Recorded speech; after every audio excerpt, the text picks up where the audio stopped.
The Nigeria Security and Civil Defense Corps (NSCDC) Lagos State Command has once again demonstrated its commitment to safeguarding lives, critical assets, and infrastructure in the state.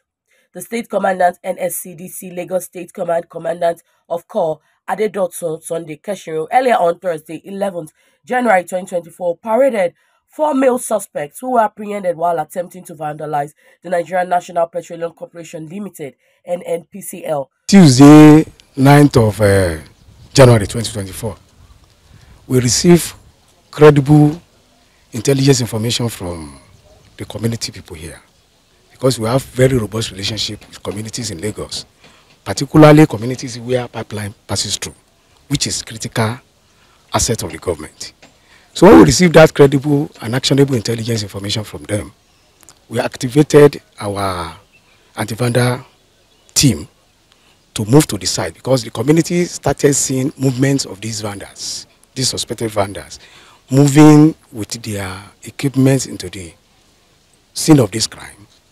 And they alerted us, and we activated our action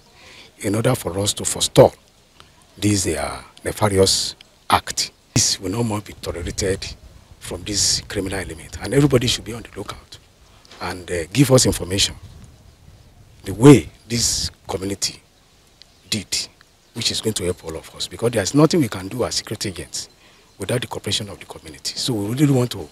appreciate this community for